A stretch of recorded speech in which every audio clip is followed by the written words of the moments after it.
What's up, everybody? How y'all doing today? How y'all doing? Welcome to another episode of a Stoked podcast. I am Javon Stokes, aka the most opinionated man in comics, aka writer, artist, creator, publisher of Heat and Strong, and owner of Visually Stoked Media. So happy to see you guys today. I know I did a terrible job of marketing this week. I have been slammed. If you guys don't know, I am at the end of this giant A Stoke podcast tour. It has been fun. It has been it has been a lot, but I am glad to be here today. And today is a prime example of why I need an assistant because I am terrible at this stuff. But I'm happy because I have a young lady who's going to join us. I'm going to have her join in because she was supposed to be on a couple of weeks ago, I think, and we we both got our dates crossed, and now I'm able to get her on today. Here we go. Our next guest is an illustrator and comic artist that lives in the city of Los Angeles. She draws funny, mean stuff like Demon Bitch and other terrible illustrations and comics showing the world in its vapid, gross entirety, plagued by I quote, a completely self-serving bunch of losers that are only in it for themselves. She is the winner of the 2018 Ringo Award for Mine, a comics collection to benefit Planned Parenthood for Best Anthology, and she's currently the president of CAPS Comic Arts Professional Society, which was funded by the esteemed cartoonists Sergio Aragonès and Don Rico and Mark Evanier. And she's looking to promote, nurture, and network artists and writers in the sequential and non-sequential art aspects of the comic arts. Please give a Stoke podcast round of applause to Christie Shinn. Hey, how's it going? Can you hear me now? I can hear you now. Awesome. You now. I've found a workaround for that little glitch for Restream. So as soon as I saw the box was black and I couldn't see you, I was like, I knew exactly what to do. All right. Oh, yes. Well, it's a pleasure to have you on. And I apologize for the wire crossing the last time. It's fine. I mean, the thing is, for the most part, I understand that it happens. I mean, it happens to the best of us. Like, there are times, like, I've read it, I'm like, so I understand. We're all human, so it's fine. Yes, yeah. It is. I don't know who this is on here. That's weird. We're gonna ignore that. I don't even know. That's spam. Oh well. Yeah, we got some spam. So we're gonna take care of that. All right. Welcome to a Stoke podcast. Oh, here's my son. Hi, buddy. What's up? Can I turn the TV off downstairs? Tell Trinity. Sorry, got to do dad stuff. Yeah, I understand. I know a lot of people who have parents too. I have cats that like get in my face all the time. It's like one of the ginger ones, like a toddler. They crawl all over me. It's like, God, stop. If I didn't have a gate right here, my son would be on my shoulders. Like, oh yeah, he would. That's where he'd be. But yes, doing a podcast. One of the things that I'm learning is I'm trying to multitask between the writing and the art and all this other stuff. And some stuff gets laid to the wayside. There's the cat right on cue. Yeah, this is the evil one. People say, no, black cats aren't evil. She is. She's black with a skull butthole. You can barely see her. This is Ink. Oh, yes. That Ink is an appropriate name. Hello, Ink. Yeah, she's like, you can't see her. She's just a little shadow. That's all right. All right, so let's get started. One of the things about the show is I'm always interested in hearing people's journey. Talking about comics is great, but how we get from point A to point B to me is the more interesting part. And I'm going to start with the same question I always start with every guest. When did your love of comics begin? Oh, I started when I was a kid. Jeez, I'm sorry. I know it's allergy season I here. know. I did Zyrtec. I'm telling you. Normally I'm okay, but like ironically the rain kicked up everything. So it's like that. Yeah. So this Yep. morning I feel like shit. Mm-hmm. Drink some orange juice. Make sure so you don't get sick. Diet Coke. I normally drink orange juice. I'm an orange juice fan, but I haven't been to the market lately because I've been so busy and I'm going out of town for Thanksgiving. Oh, So it's sort of okay. like this is a lost month. But for how I got into comics by just I was a kid. You read the Sunday funnies. That's what we used to call them back in the day, Sunday funnies or Sunday paper.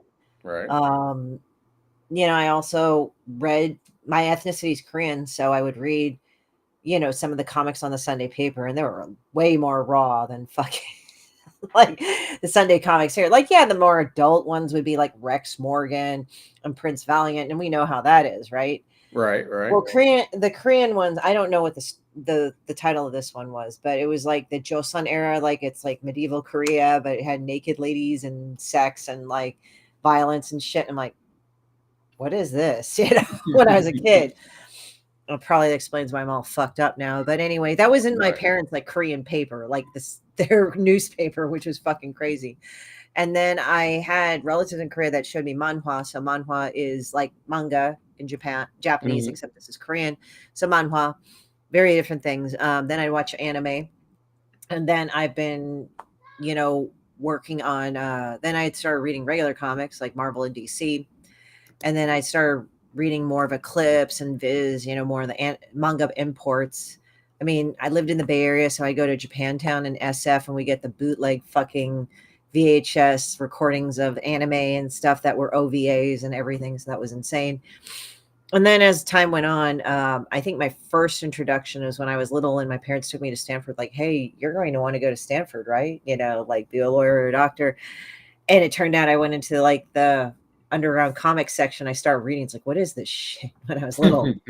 Because like underground comics, like they don't hold to the rules of like mainstream, like Image or DC or Marvel. They were just fucking art, but my mom like would take us to art museums and natural history museums and things like that. So it wasn't like a big stretch. So I appreciated comics as an art form. I got into Life in Hell.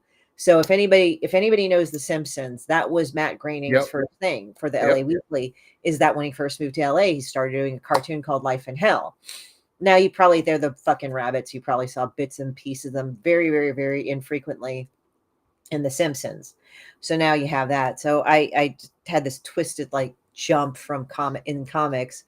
And then, but I really started getting into underground comics at the end of high school. Love and Rockets. Then I went to college. Love it. Yeah, love it, like college. And then I started reading all sorts of crazy shit. Worked in a comic store over the summer. Got into Johnny the Homicidal Maniac, but I read a lot of D&D books like Vampire. There was actually a TMNT, Teenage Mutant Ninja Turtles one as well. So that's why it was funny, like when I was a kid, and then they did the first animated series, and I was used to reading the comics first. And then it showed April. It was like funny because like I always thought April was like kind of like Jennifer Beals, how she's kind of like ambiguously racial. I think she's mostly Hispanic, and she's part black or whatever, but I can't remember exactly. I know she's not white. I think she was supposed to be black in the original comics, I believe.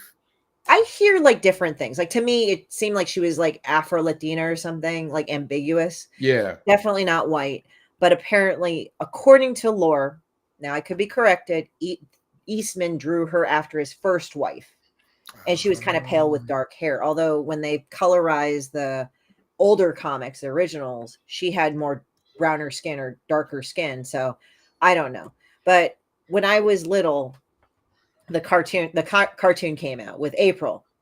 And it was funny because I kind of had the same reaction. I wasn't mad, but I was confused because I saw her and she was a white lady with ginger hair. I'm like, what the fuck? I said, like the original comic, like she had kinky hair, like she had kind of very tightly curled hair at least. So it was funny. And then now they're like, oh, she's black. But it's like, I kind of argue, it's like, just draw her how she was originally. Like, I don't want to change her style. Like, just draw her where she was in the original comics, like the original, where she looked like Jennifer Beals to me. 1 second. Sure. So yeah. So I mean, I'm used to me, that's the original April O'Neil is that she was basically probably I thought she was Latina, but she had like the really kinky hair. So to me, like, just put her back to that. That's how I remember April O'Neil. So there you go. I mean, they just are trying to do all this crazy shit, and I'm like, like as I said, I was just confused. Like when the original cartoon came out. Oh yeah, oh yeah. So I'm a child of the '80s, yeah, so I'm an yeah, '80s baby. So my introduction to her was the redhead. It yeah. wasn't until after the fact when I really started getting into comics is when I saw. I was like, wait a minute. That's what I think that was like my first awakening that Hollywood is not right when it comes to Hollywood things. does stupid shit all the time. I mean, I remember sitting on a talk with Raven Simone and all these other, like my friend Leela Lee was on there, and she's Korean. She does Angry Little Girls, right? So we were sitting there. It was like a whole multi-sectional thing, and we were talking. And Raven Simone was talking about really a fucked up thing that, hey Brad, what's up? Was talking about a fucked up thing, and this was from her mouth. Um, she was talking about like a lot of the movies involving African Americans past a certain point, I think in the antebellum period. What was kind of messed up, she said, is that they outsource the actors to European black actors, like British black actors and stuff, because it's like they're more pure black. I'm like, dude, that's messed up, you know? But she said that. And because it was like, even though this is like the American antebellum period, they do that.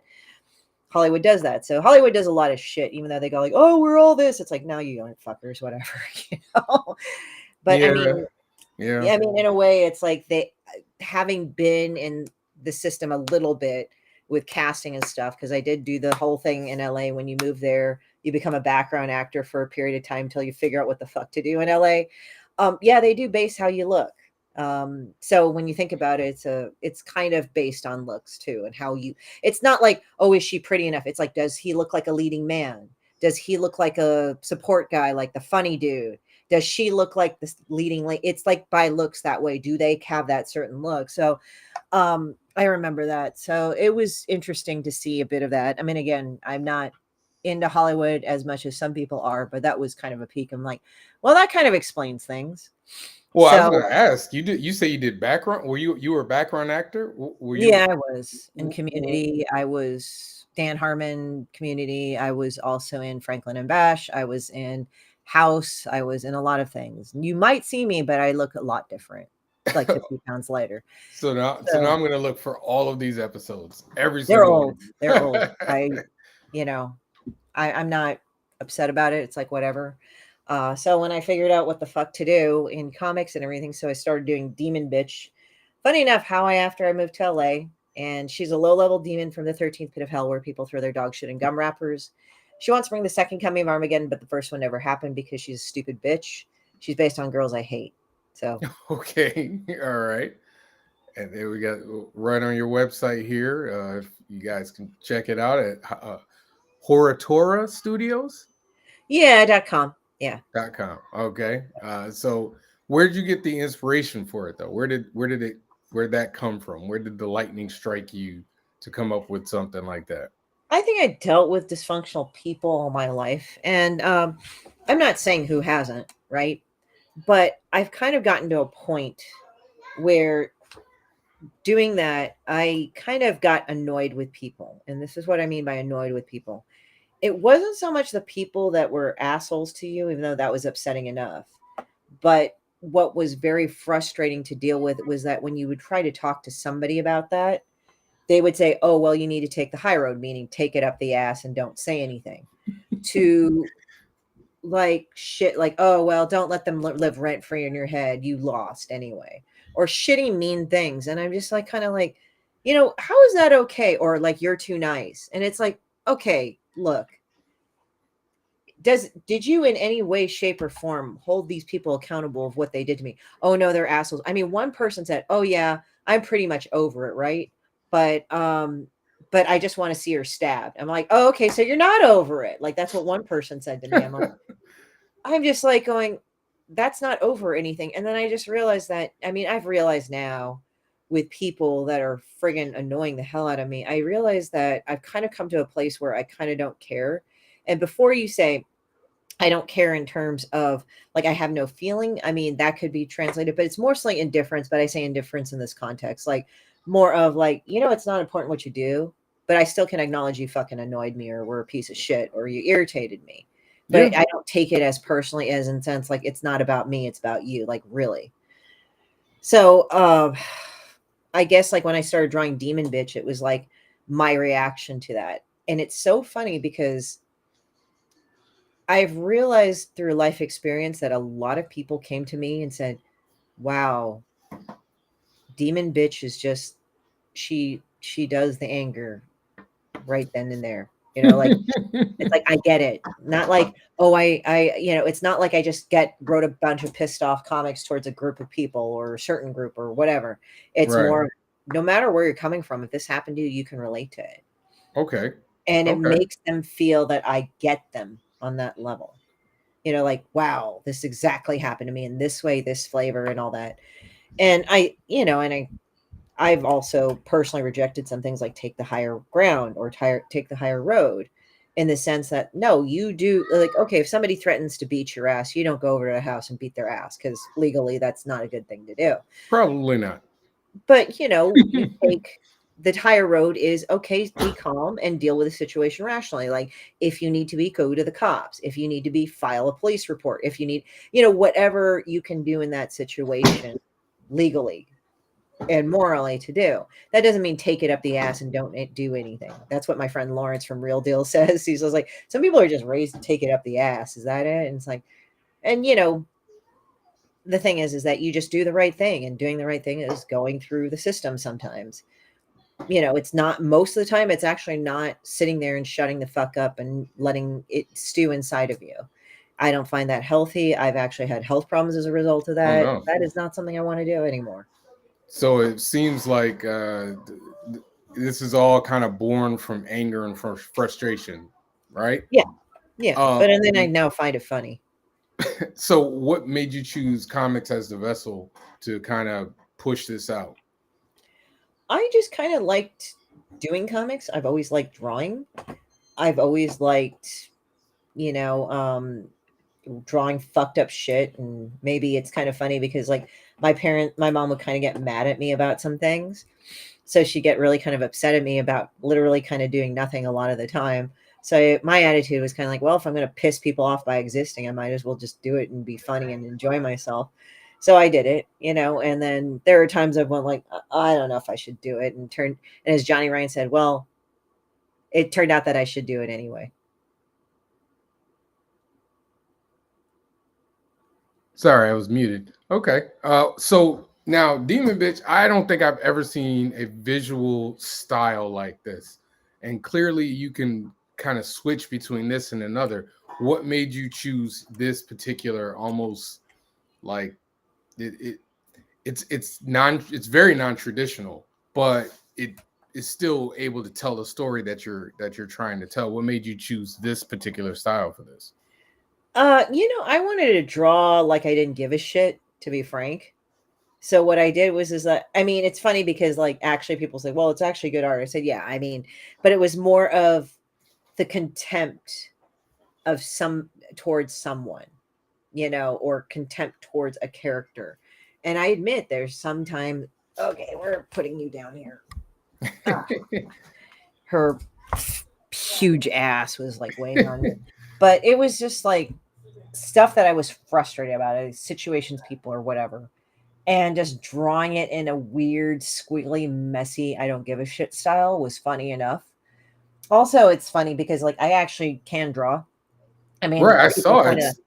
Yeah, I can saw actually your stuff is amazing. The other stuff is amazing. I just think this is really interesting. Oh no, I mean, I don't take that personally. What it is, it's funny because for the longest time I drew pretty. Everybody said, "Oh, what great artwork," but they would never buy it or pick it up. And then when I started drawing really fucked up and shitty, that's when people started noticing. I think essentially, like, when you're drawing pretty, sometimes you're on this pressure to like make it look good or make it look right. But when you're drawing fucked up or messy or shitty, you just kind of draw it and you just kind of it's like it takes it to a realm of something else. It's like with Sarah's, Sarah Scribbles, that's a popular one that people watch and read. And like she can actually she's actually drawn some really nice graphic novels, but what's she known most for? Oh, she's known mostly for, Sarah Scribbles, this buggy eye. Like, if you actually look at a picture of her, she doesn't look anything like that. But, she draws a buggy eye character that's representative of her. Yeah, I mean, I have my own experience with that, because I can draw very realistically, and I think sometimes I feel like when you draw like really realistic and very traditional, it's almost like you fade into the pack, which is why like people don't pay as much attention to you. But I have my other style, which is almost a mix of, it's very cartoony and it's a lot more expressive. And that's the one that people say, oh, I really like that one. Oh, I really like that one. So I kind of empathize and totally get where you're coming from, where people pay more attention to the expressive and the unique as opposed to the traditional. Yeah, pretty much. I mean, as I said, I think if you draw bad, quote unquote, and I'm not even saying like that's really bad. Like I don't think Sarah Scribbles, that's a bad thing. It's just more, it's less formal, it's less, done. Well, this is very distinct. Yeah. Like no one else draw. I don't see anyone else draw like this. So the first thing I'm going to think when I see this from here on out is, oh, that's Christie Shinn. Yeah. Whereas, like I said, traditional stuff sometimes kind of looks like everybody else's a bit. Right. So right. this is it just seems very therapeutic. Would that be the best way to describe your creative process? I would say so. Like sometimes if something's been pissing me off for a while, that's one of it. And then if it starts making me laugh like a little asshole when I draw it, then I think I've kind of succeeded. So, I mean, for me, I think that I don't know. It's weird because I'm very, very, very free flowing with my art. And I think that's the best way to do it, because like when the quicker I do it and the quicker I have it done, the more I get it going. So I don't know. It just seems like the less quote unquote time I spend on it, the better people like it.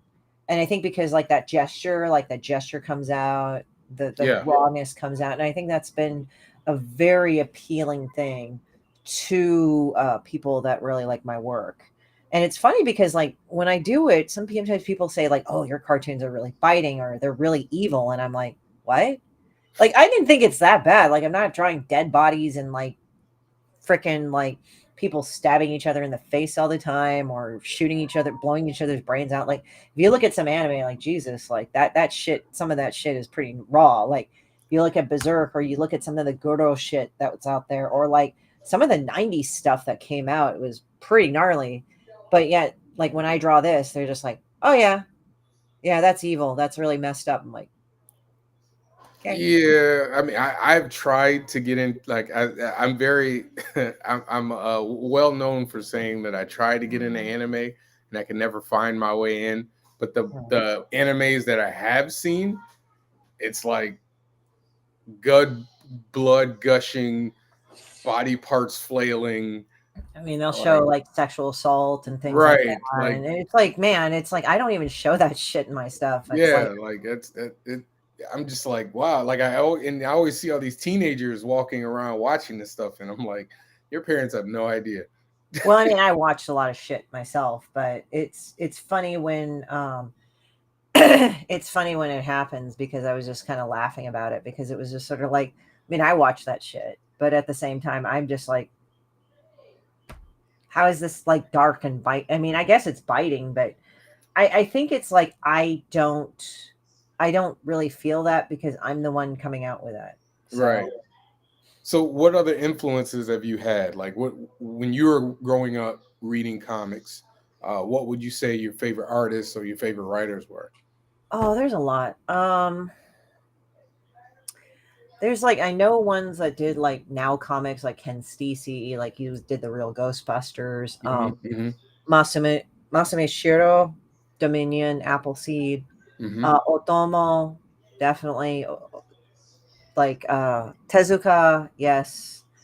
Let me see. Dirty Pair, Hakoruku Takachiko, but also Adam Warren, who did the localized American version. Love Adam Warren. Yeah, and I would like to meet him one of these days. I don't know if he's doing cons anymore, but yeah, I didn't get into it Empowered, but I really liked his rendition of Dirty Pair. I thought it was really good. I think I met him at New York Comic Con. Possibly, is it this year? Yeah, I think he was there this year. I'm Oh, okay. almost positive that I had a conversation with him. It was so many people; it's hard to keep track, and I feel bad. Yeah. But I'm almost positive. But yeah, I'm a big fan of his. Yeah. And then there's a lot of people. There's pucks that don't. I'll show you like a Korean manhwa like they used. Like they draw them now pretty, but like literally, if you look at them, that's kind of Oh what they yeah, looked like back in the day too. I mean, they drew like good drawings too. It was a wide range, but that was kind of the level of cartooning. Well, what's the difference? You mentioned Korean manga. What's the difference between Korean and Japanese manga? Well, I mean, Is there a difference? Is a better question. there really is a difference. I think it's the style. Like back in the day, you could tell the style much different. Like even if you drew like manhwa and manga together. And the thing is that also you have to understand these two countries kind of ponied off each other, so they're going to get influences from each other. But Korean manhwa, I think back in the day, it was kind of anime-ish, but it really wasn't. If you put like some manga and manhwa side by side back in the day, you could kind of tell the differences, and it's kind of hard to explain. Uh, Manga, I think, had more simpler lines, whereas manhwa got a little bit more heavier with a pen. Also, it's featured more hydrocephalic characters. Not that you couldn't have big chibi heads, but it's like largely the Japanese cartooning style was very neat and full of forms, whereas you have Korean style, and it's a lot more messier and chaotic in some levels with some of the cartooning. I wouldn't say Okay. all because I'm trying to explain a whole range. Like No, Park I understand. yeah, like Park Sodong, I don't know if he's still around, but he's pretty old. But he actually would draw with a toothpick dipped in ink. That's how he had that fucked up style. Wow. Yep. I might try that. Yeah. Oh, Brad, like, have you Uh, ever offered to get drawn with Demon Bitch tier on a Kickstarter? I would dig an American Gothic style Brad and Demon Bitch drawing. You know, the thing is that I actually did offer that one time, but it was like making making your ex into Demon Bitch. So all the old pictures you had of your ex, I offered that. Nobody really took me up on it. Like a few people did, but nobody really did that. But Brad, if you wanted to commission me, we could talk about it later. Like you can, we're friends on Facebook, so you can. Brad is I always joke. Brad is really Tony Stark. Brad is independently wealthy. There's no other way that this man could help fund so many Kickstarters like this. I mean, I love Brad. Brad is rich. Yeah. Brad, you're not fooling anybody, Brad. Yeah, Brad's a really nice guy. My dealings with him have always been cool. We're Facebook friends. I'm sure you are too. Yep. He's backed my Kickstarter. He's been a wonderful supporter. Like it's not just monetary; it's vocal too. That is not true. He's absolutely rich. I will prove it. I'm going to prove it. I'm gonna catalog all the Kickstarters that you've done. We're gonna add them up. I'm just well, it's wonderful for us. We appreciate your irresponsibility. It helps us be responsible with our money. So what? Bless you. So what are you reading now?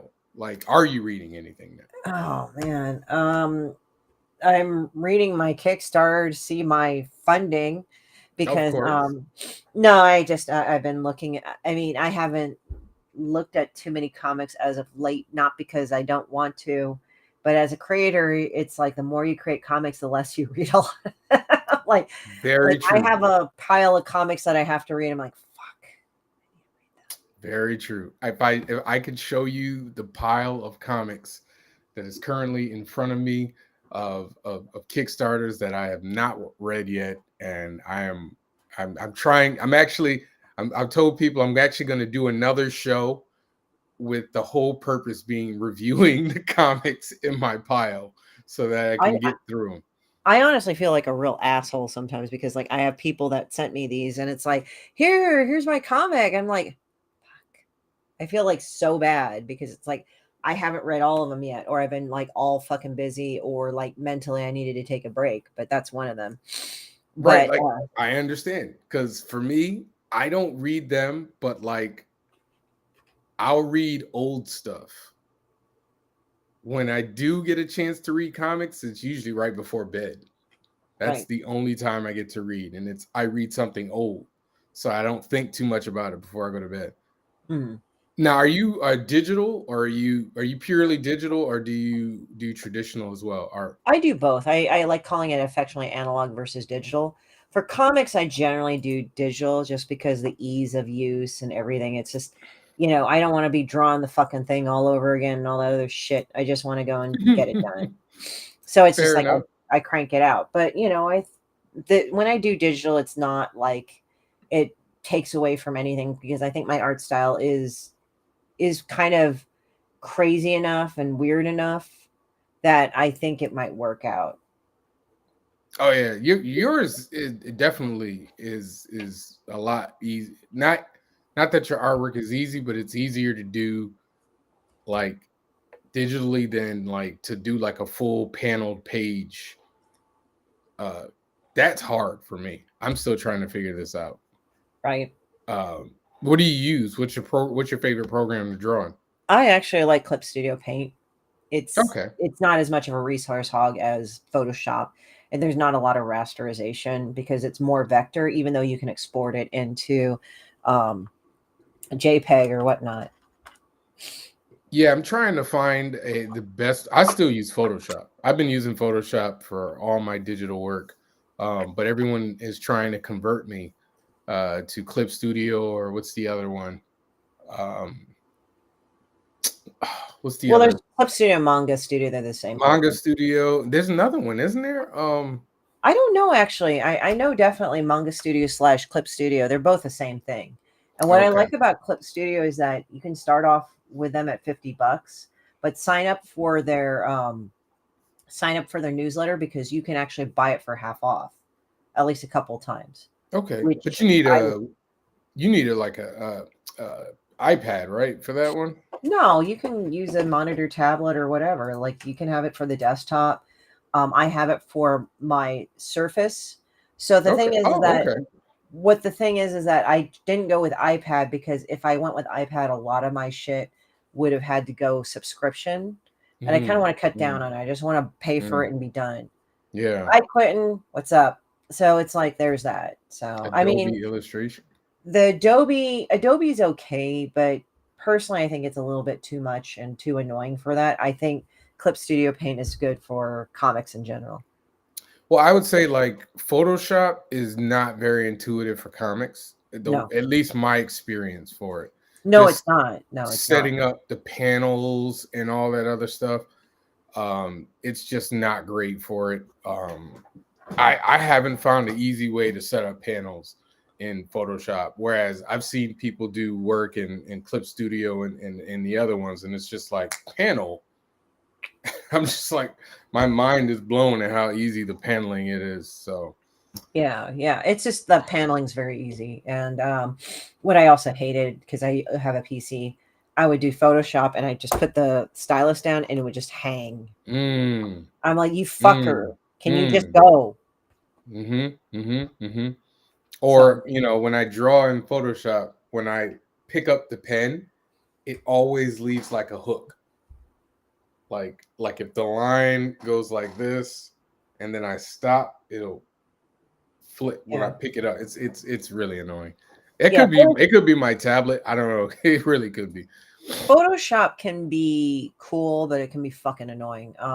It's good to render things in Photoshop, like crop or do whatever. That's the other But one, Procreate. okay, so Procreate, I can't give you an opinion because I don't have it on an iPad, because I have mostly PC products. But from what Me I've heard too. from people, Procreate's great. And from what I've seen the result of, it's good. It records your drawing, it records your progress. So based on that, it sounds like a good program for me. I have not done Procreate personally, Mhm. so I'm not going to give an opinion. I have just heard from other people that use Procreate on their Apple products that it's very good. I don't have I don't have a tablet. I don't have an iPad. So I keep telling people who keep trying to, sell me on Procreate. I'm like, listen, if you buy me an iPad, I'll definitely get it. I'm okay. I used to remember Adobe brand name during my art study years. Yeah, I mean, I did it a lot too, but then Clip Studio has like been fairly recent about that. Oh, hey, Captain Comics. Now, did you go to school for art? I did. I went to UC Santa Barbara Art Studio. Oh, okay. It was multimedia. It was multidisciplinary. I did websites as well as digital work as well as traditional medium. Now, were they more of a? So I'm learning that there's like almost two different types of art schools. There's the art school that's more traditional art, and then there's the art school that's like we'll teach you how to make money with art. Like which one? It was a multidisciplinary, so I did both. Okay. Yeah. Did they have business courses for you guys? At the time, no. I'm sure I could have taken business courses, but they did not have art specific business courses. It was mostly based on the art. I don't like that. And I think more colleges are getting wise, or I've told people, look, if you're doing an art major, please get a business degree too, so that you have an idea of business ethics, ideas of contracts, things like that, or at least a minor in business. Like at least because that artists are getting more and more independent, and we've had more power than we've ever had throughout history. I mean, people argue, no, you don't. And like, shut up. We actually have laws that do protect us and our IP if you know how to use them, and for the most part, I think that that's a very useful thing to have, essentially. And, it's interesting because you have to have some level of persistence. I guess I'm getting somewhere because I have art skimmers trying to skim my art. And I don't bitch about it all the time because, to be honest, it's like, all right, well, to be frank, it's like, oh, well, that's what happens. You can actually shut those things pretty much down when you go and write legal and say, hey, you're using my copyrighted work. And you just send them a nice little letter and just tell them these are the copyrighted images. And it's not as exhausting as one makes it out to be. And actually, a lot of those companies do get shut down even before. Like sometimes some of my friends that do this thing skimmed your work. And I said, really? And I clicked on the page that it supposedly had it. It was already down. I'm like, oh, fuck it, whatever.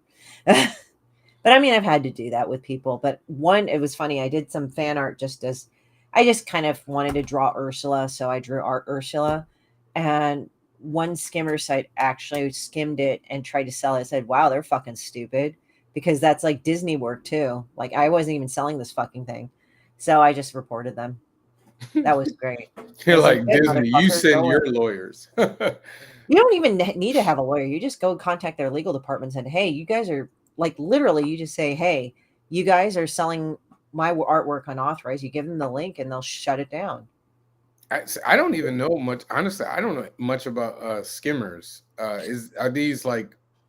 I think they skim your images or they save them. Like it's an automated program that skims them and puts them on those cheap merchandise sites where they put your artwork on everything. And it's like, no, fucker, get out of here. Okay. I got you. Yeah, I know. I had a friend. You know Greg Burnham. Are you Tuskegee Airs? Familiar. I think I might have talked to him a few times. Yeah, he was talking about how he was walking around somewhere and he saw his. I think he saw him and the artist that works with him at Tuskegee Airs, Marcus Williams. They saw their art on like a hoodie or something. Yeah. And he was like, I'm kind of two minds about it. I'm happy that they like it, but I didn't make any money off of that. Yeah, I mean, it's easy once you do it. You just have to go to their legal and email their legal and say, hey, fuckers. Like, I mean, you don't even have to be an asshole. You just say, hey, look, here's the link. You guys need to take this down. I didn't authorize it. I don't know where people go and say, I mean, I understand it can be a bitch. Don't get me wrong. And there have been gnarly copyright fights over it. But I don't like that give up attitude. Like, oh, no, they're in China. They're not going to just fucking email them. They'll take it down because a lot of the companies are based in Europe and the US. Wow. Their legal team. So just go ahead and email like the little thing that says legal and say, hey, You have my shit, and I didn't give you permission, and then they shut the fuck up. Oh yeah, also copyright your work. That's Oh also, yeah, absolutely. yeah, like especially Demon Bitch, write the shit out of it. Now you said you have a Kickstarter going on right now. Is that I correct, had, or you did? but I will be putting up the links to that shortly. I haven't just done that now Okay. because if you can tell by my nasal passages, I've been not feeling good today because allergies went and kicked my ass today. So I had a kind of a busy day today, but I will be putting up those shortly in the next few days, guys. So keep a watch. But the items that I had that people backed and got as rewards will be up there. Not Okay. everybody got every single reward. So there won't be as many. And I'm just like, well, why make it? So how would anybody go about copyrighting their work and art? You go to the copyright office. Yep. If you do drawings, it's 2D artwork, and you list yourself as the sole person to do it. And then they have up to about 10 pieces together. You have to pay for copyright, just right? Yeah, I think it's about 50. Trademark it. Yeah, trademark is different. Trademark, I think, is more expensive. It's like more 1,500, and that's for licensing and stuff. But to copyright your own stuff, it's about 50, 60 last time I checked. Not per piece, but per group, right? Per group, yeah. And I think it's a group of 10. Before you used to be able to do fuck all, but they I think reduced it about 10. Right. But it's about $50, $60. So if you made a cartoon character, go copyright it right away. Yeah. It's funny. I did want to say you mentioned your allergies. I had my wife knows how bad my allergies get. And I remember I had a particularly bad day. And you know what I'm talking about when you can't breathe at all and your eyes are watery and everything. And, she was kind of looking at me and kind of laughing, not laughing, but she was giggling. And I was just like, you don't have no idea. You have no idea. You're lucky. Your nose hasn't betrayed you. You have no idea how great it is that you can breathe. Mine right now, I haven't had this type of allergy attack, but the type of allergy attack that I had today, it was just like runny nose, sneezing all the time. I'm like, oh shit, because it rained over here in California, so it kicked up a lot of shit. Right, whatever. I don't know why. I mean, and also I get high as my skin starts itching. I do too, though. I do too. Yeah. Like most of the time of the year, like I actually take this supplement called Curtis bromelain, which helps clear it up because how we were talking earlier, I would actually develop resistances to allergy medication after a week. Mm-hmm. And after a week, yeah, for a while it was just not working, and I would have to take more and more. And I'm like, this is stupid. So I tried looking into other methods. So I did it that way, even prescribed allergy meds. Like even the doctors are like, why aren't you, what's going on? So I started taking a supplement. I haven't taken it lately because I haven't needed it, but I might as well. But it's Curtis bromelain. So I take it and it clears it up because it's the histamine count. It cleans out the histamine. Right. But today I was just like, I would let the seawater kick bug. I don't want to drive to the fucking ocean and pay for parking there right now. And it's fucking cold. But it's just like, yeah, so it's like runny nose and everything. Sometimes my allergies would get so bad, like today, it feels like I have a cold. Yeah. But it's weird because it's not like, it isn't. Like it doesn't feel the rest of the way. Like it's more in the thing. I was trying to explain that to my wife. Yeah. But then you get the body aches and shit because your body's all pissed off and irritable because of all the histamine count in it. So yeah, it's different. It's like, I think with a cold or flu, you start running a temperature, but even then with allergies, you can run a temperature because your body's like so overclocked. But it's like, I think it feels like a certain way in your chest and everything. Like, even though I was coughing earlier, it was just dry. Like you feel the little particulates going down your throat. And it sucks. But I used to take this stuff that dries up the mucus in your nose. What's it called? It begins with the S. They use it to make Sudafed. That's it. I used to take Sudafed, but after a while, the doctor was like, "You can't take it as much. I can't take it as much as I was. I was taking it like every day." He was like, "You're drying yourself out there, guy." Well, and also there's some of them like Afrin that are very, very addictive. So I try to like stay away from it a lot of the time because I mean, I don't really get addicted to really anything, which is funny because like even if like with coffee, if I didn't need to drink it, there are days I go without coffee. For me, it's a psychological wake up. I mean, caffeine does affect me, and sometimes I feel it because like my stomach will get all pissed off, but it's like psychologically, I think it wakes me up more. I'm feeling a kinship because it's hard to explain to people who have who don't have seasonal allergies, and like I'm allergic to everything. Like you said, I break out in the hives when my wife has a dog, and so the dander is everywhere, and I'm allergic to dogs. So if I don't take something, I will start itching, and it's like, oh, I know we're supposed to be talking about art, but hey, listen, we're helping you guys out. If you have allergies, this is the place to be. So but I thought this never happened to me before because I haven't lived with a dog in decades. I just told you how old I am, but in decades. So once we had the dog and the dander started to get everywhere, I was like itching all the time, and so I thought it was like my wash the stuff to wash our sheets, stuff that wash my pants and everything, and then I just kind of realized what it was, and I was like, oh, it's the dander. Oh, okay, the dander's getting everywhere. And so that's when and once I realized that, I took the Zyrtec and it just went away. And so now it's just, it's, oh, I'm itching, time to take it. But actually, what also helps is that sometimes with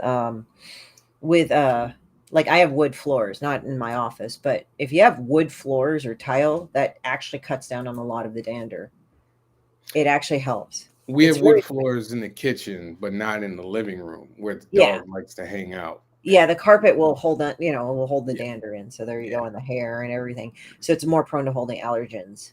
So, but if you have like wood floors pretty much everywhere, I have it pretty much in my house except in my office and bedroom. But you're not allergic to cats, are you? No, it's not the cats. Well, I don't know. Like I have a friend he has a dog. He's allergic to dogs, but he got the shots. No, I'm not allergic to cats. I'm just looking at my tabby cat, and he's licking a part of himself that shouldn't be shown. But how many do you have? I have two. I have a black cat and I have a tabby cat. My mom called my tabby cat an old white man. I was like, what? She's like, old white man. She's Where's like, the correlation? Like white man. I'm like, I don't know how that was, but so he comes up. Yeah, see him in the background? That's him. I see him. So I love the show. What's your favorite novel? Ooh, I liked actually Jane Eyre. That was one of the ones I really liked because I hated Wuthering Heights because everybody was a fucking stupid dick in Wuthering Heights. And I actually liked Jane Eyre because she had a fucking self-esteem. I mean, she would kind of be down on herself, but at least like she knew how to deal with herself or whatever. I like Les Miserables. I like that. I like all novels by, I'm trying to remember what his name is, but he did Agony and the Ecstasy and Lust for Life. I like that one too. So now, do you get to read more novels than you do comics? Not as much. I'm like looking at picture books. Like this is Johnny Ryan's porn basket right here. Okay. Yeah, that's G.G. Allen. Look up G.G. Allen, Not in the Presence of Your Children. He was a very, very very disturbed man. Well, a lot of the underground creators that you talked about before, they weren't exactly the most stable individuals. No, they weren't. No, and that's kind of why they were underground, pretty much.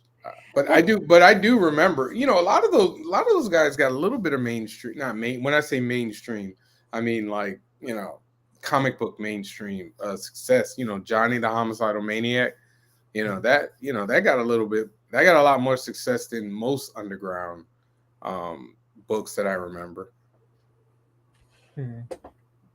Yeah, I mean, it's just like it's interesting because it's like Johnny Ryan. Oh yeah, Johnny Ryan. Johnny Ryan's fucking funny, man. He's like this guy that draws the worst. Like, look up Johnny Ryan 1 on Instagram. Oh Okay. man, it's like full of offensiveness like you wouldn't believe. So I'm saying that off right now. So if you guys get pissed at me, it's like, no, I warned you. It's disgusting. I see you're drawn to that type of the comic book. So you're far and away from the traditional Marvel and DC stuff, apparently. I mean, I like some Marvel and DC, but I mean, like after a while, the continuing storylines are kind of like, there's only so much. I'm not saying it sucks. I'm not saying it's horrible. It's just it's something that doesn't interest me after a period of time. Like I No, it had makes Cartoon sense. Holocaust and things like that, and Comic Book Holocaust where they had Daffy Duck like on a fucking gibbet, like on Noose. It was he drew that, Johnny Ryan, and then Okay. there were other ones that I saw.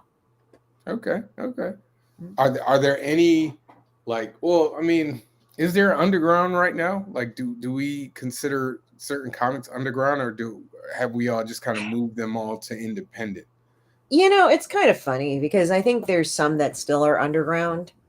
They still have that underground label, depending on what subject matter it is or anything. But I think they're more easily aired and out in the open.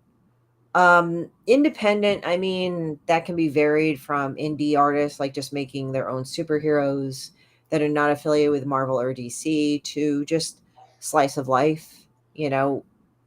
I think underground like kind of deals with subject matter that can be pretty rough and raw. I mean, like Johnny Ryan had Prison Pit, I'd consider that underground. Okay. But I also still consider Crumb fucking underground too. And I love it when those stupid idiots were going like, "Oh, you should cancel him because of his views on women." It said, "You do realize he drew this in the '60s?" "Oh, he's racist." I said, "Do you realize he did this in the '60s? What did the '60s do?" "Oh, civil rights and women's movement, you stupid fuck." I mean, that's the thing that annoys me because people are like, "Oh, well, they were a terrible person." I said, "Do you realize he was kind of lampooning white privilege here? Like, if you actually really looked at his drawings, that was lampooning white privilege. You guys don't know satire, do you?" No, satire is dead nowadays. I personally feel like that. Like you can't. Again, I'm a child of the '80s, and I grew up in the '90s, and the '90s was full of satire and full of inappropriateness. So my level of outrage is smaller than than say somebody born in 1995 or 2000. I think it's very interesting because it's like I actually think that I really do like. I remember in the '90s when anybody could say whatever the fuck they wanted, and then the 2000s, and after 2010, everybody got really upset over fucking everything. And now it's like I think the thing is that I don't think satire is dead. I think people don't know really how to do it. They just say, "Oh, let me make fun of this one group or something," and be an asshole.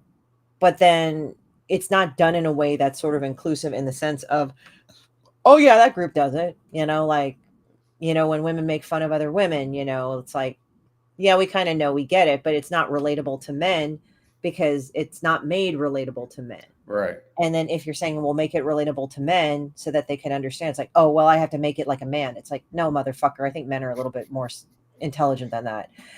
But Some I think there's this damaging thought that, oh, people are stupid. It's like, no, people are just highly emotionally reactive for the most part. So that's what makes them appear stupid. Yeah, I would say that the level of sensitivity, the level of sensitivity is pretty high now. So things that are that we would consider satire now, it just doesn't register because Well, yeah.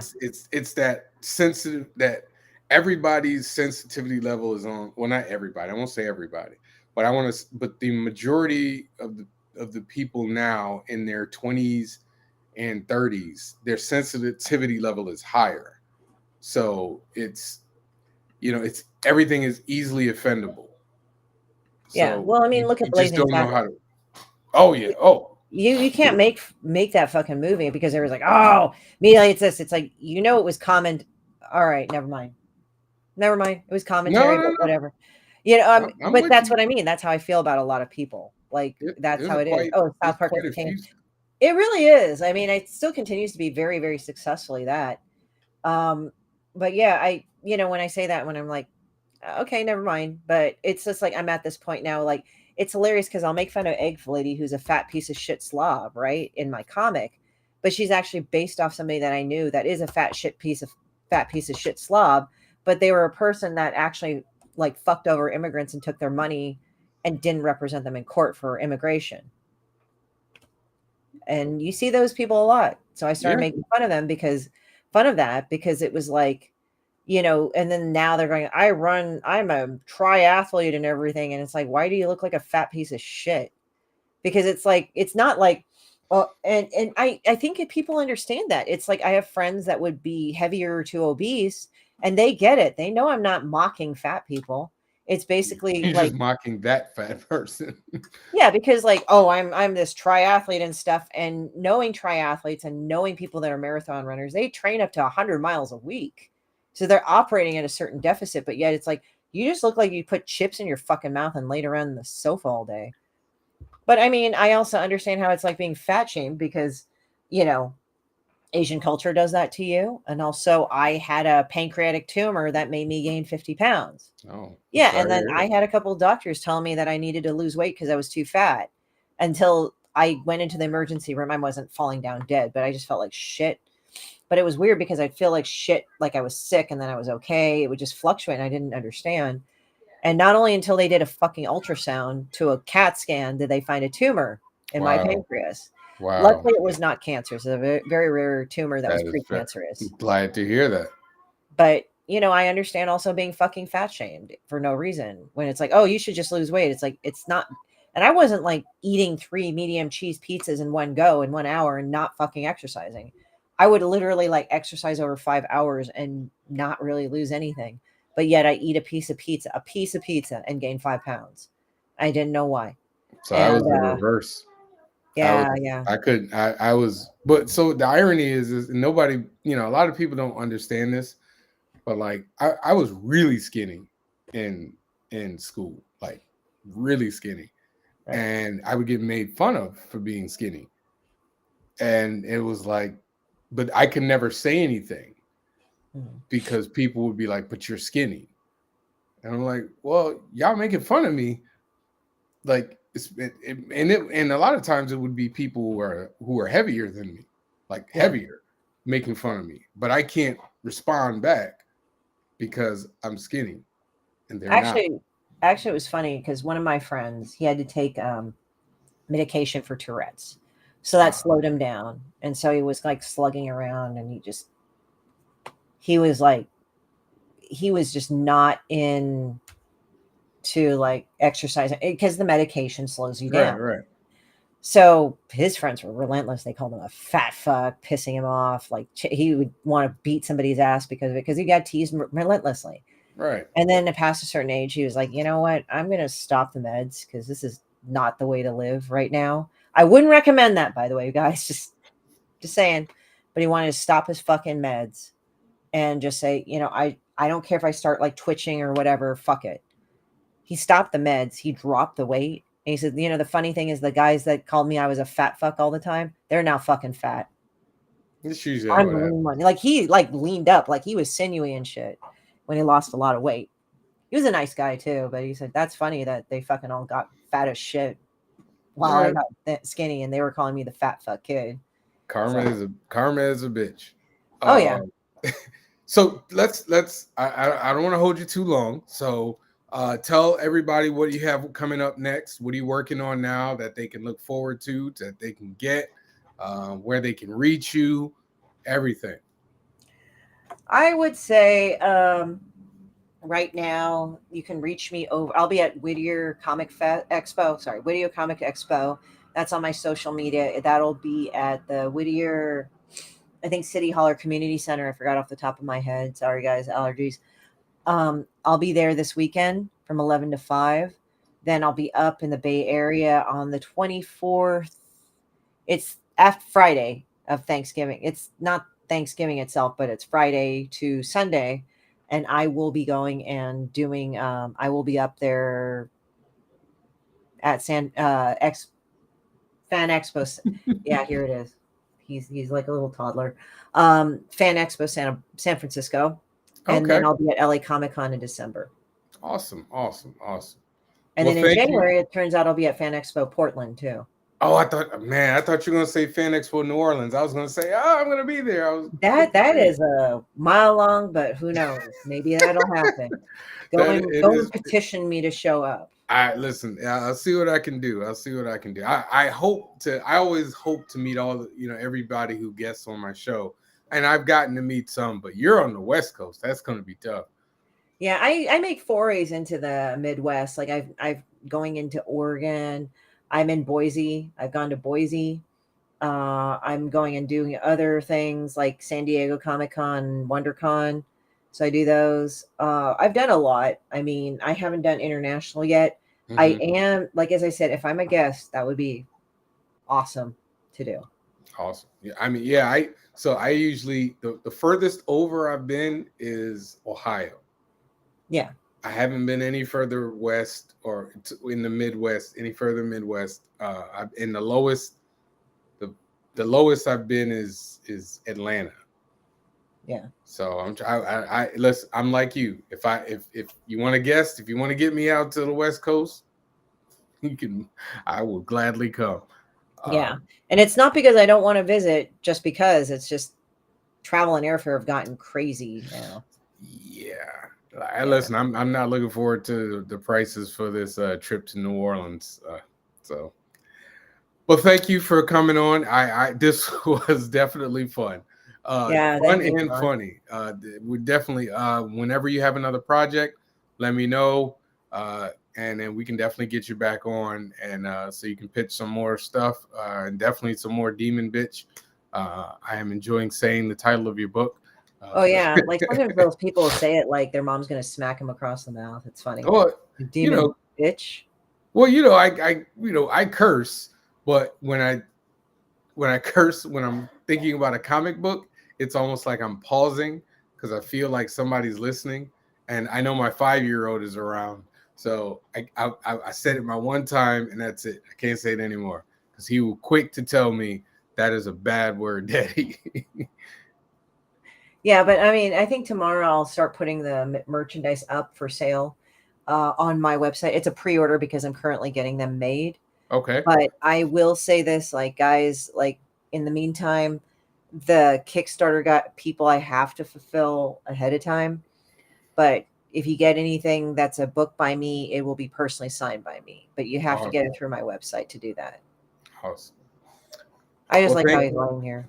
That's all right. Well, thank you again, and have a great weekend. Thank you for coming on my show. Thank you all for stopping by this very, very, very quickly thrown together Stoked podcast. But it worked. It worked. It was great. Thank you for stopping by, everybody, for Creative Talk with Creative People. I will not see you next week. I will be drowning myself in Thanksgiving food. But I will make sure you do like gravy milkshakes and shit. I bet that's good. Listen, I just want my mac and cheese and my turkey. Are you the one that likes the fucking mac and cheese from the box? Because I do. No, that's bad. No. I bake mac and cheese. If it's not baked, it's not coming in towards my mouth.